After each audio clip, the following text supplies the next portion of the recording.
ദേഷ്യം പിടിക്കുമ്പോൾ മൗനം അവലംബിക്കുക. അന്യായമാണ് നമ്മളോട് മറ്റൊരാൾ സംസാരിക്കുന്നതെങ്കിൽ പോലും നാം മൗനം അവലംബിച്ചാൽ ഒരു മലക്കിന്റെ പിന്തുണയുണ്ടാകുമെന്ന്. ഒരിക്കൽ റസൂലുള്ളാഹി സ്വല്ലല്ലാഹു അലൈഹി വസല്ലമ അബൂബക്കർ സിദ്ദീഖ് റളിയല്ലാഹു അൻഹുവിന്റെ കൂടെ ഇരിക്കുമ്പോൾ ഒരു വ്യക്തി വന്നുകൊണ്ട് വെറുതെ അബൂബക്കർ സിദ്ദീഖ് റളിയല്ലാഹു അൻഹുവിനെ ഉപദ്രവിക്കാൻ തുടങ്ങി നാവുകൊണ്ട്.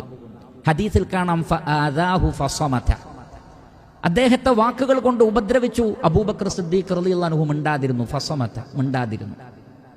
സുമ്മ ആദാഹു, പിന്നെയും ചീത്ത വിളിച്ചു. ഫസമത, വീണ്ടും മിണ്ടാതിരുന്നു.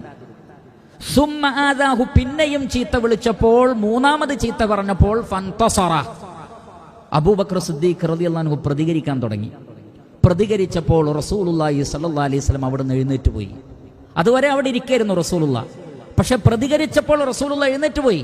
അബൂബക്കർ സിദ്ദീഖ് റളിയല്ലാഹു അൻഹു ചോദിച്ചു, അല്ലാഹുവിന്റെ റസൂലെ, നിങ്ങൾക്ക് എന്നോട് ദേഷ്യം പിടിച്ചോ? എന്റെ പ്രവൃത്തിയിൽ നിങ്ങൾക്ക് അനിഷ്ടം തോന്നി, എന്തുകൊണ്ടാണ് നിങ്ങൾ അവിടെ നിന്ന് എഴുന്നേറ്റത്? നബി സല്ലല്ലാഹു അലൈഹി വസല്ലം പറഞ്ഞു, നസല മിനസ് സമാഇ മലകുൻ ഫയുകദ്ദിബുഹു ബിമാ ഖാല ലക്. ആ വ്യക്തി വന്ന് താങ്കളെ ചീത്ത പറഞ്ഞുകൊണ്ടിരുന്നപ്പോൾ ആകാശത്ത് നിന്നൊരു മലക്ക് ഇറങ്ങി വരികയും താങ്കൾക്കെതിരെ ആ മലക്ക് അയാളെ കളവാക്കിക്കൊണ്ടിരിക്കുകയും ചെയ്തു. താങ്കൾക്ക് വേണ്ടി മലക്കാണ് റദ്ദ് പറഞ്ഞിട്ടുള്ളത്. അത് അല്ലാഹുവിങ്കൽ സ്വീകരിക്കപ്പെടും. നിങ്ങൾ മൗനം അവലംബിച്ചാലും റബ്ബിൻ്റെ അടുക്കൽ അത് സ്വീകരിക്കപ്പെടും. നിങ്ങൾക്ക് പ്രതിഫലമുണ്ട്. നിങ്ങൾക്ക് വേണ്ടി ഒരു മലക്ക് അയാളെ റദ്ദ് ചെയ്യുന്നുമുണ്ട്. എന്നാൽ ഫലമ്മ തകല്ലംത, താങ്കൾ സംസാരിക്കാൻ തുടങ്ങിയപ്പോൾ വഖഅ ശൈത്താൻ ഫഇന്നി ലം അകുൻ ലിഅജ്ലിസ് ഇദ് വഖഅ ശൈത്താൻ.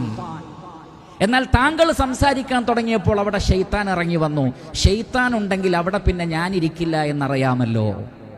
നബി സല്ലല്ലാഹു അലൈഹി വസല്ലം അവിടെ നിന്ന് എഴുന്നേറ്റതാണ്. എന്ന് പറഞ്ഞാൽ ഷെയ്ത്താൻ അവിടെ വന്നത്, ഇതാ ഇവർ തമ്മിൽ ഒരാൾ മാത്രം സംസാരിച്ചു, മറ്റൊരാൾ മിണ്ടാതിരുന്നപ്പോൾ അവിടെ ഷെയ്ത്താൻ ഇടപെടാൻ അവസരമില്ല.